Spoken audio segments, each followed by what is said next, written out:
I'm assuming from your shirt you support Black Lives Matter, correct? Yes. Alright, why do you personally support Black Lives Matter?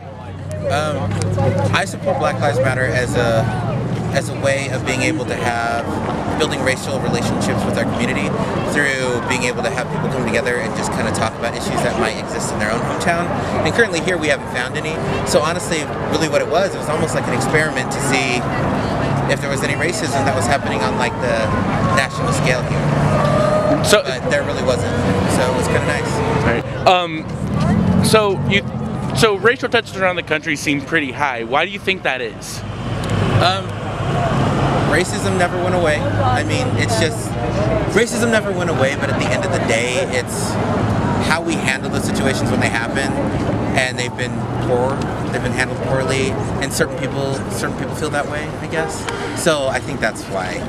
So going to the racism point, do you think that there is inherent systematic racism, or is it just kind of on a person-to-person basis and a community-to-community basis? I feel like systemic racism is a very real thing. I feel like these systems in place that keep certain people oppressed and not have the same opportunities as other people are still very much alive. So like the one thing that keeps getting chanted on and on is like white privilege. Like for me, I'm going to bring a little personal thing into this. For me personally, I do not feel like I have those privileges because of my skin color. Sure. Because I haven't experienced anything given to me. I've had to struggle through life. I don't personally experience it. Like there are people that are privileged, but what makes you think, what kind of gives them more so of a white privilege versus just having money to do things or being in the right community at the right time? Well, privilege has very little to do with money.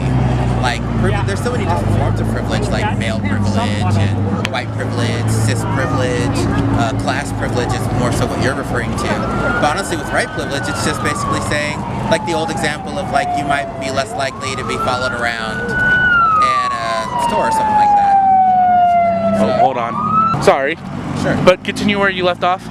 Well, because there's so many different forms of privilege, and so at the end of the day, like what white privilege isn't necessarily about income, it's not necessarily about, it's basically saying that somebody in the same exact life, same exact struggles that you have, specifically, if their skin color happened to be darker, those struggles would be harder for them than the person standing next to them. That's what privilege is. And that's not saying there's anything wrong, like, it's not that white people should feel bad because they have this privilege, it's just a matter of acknowledging it and then dismantling the systems that make it exist.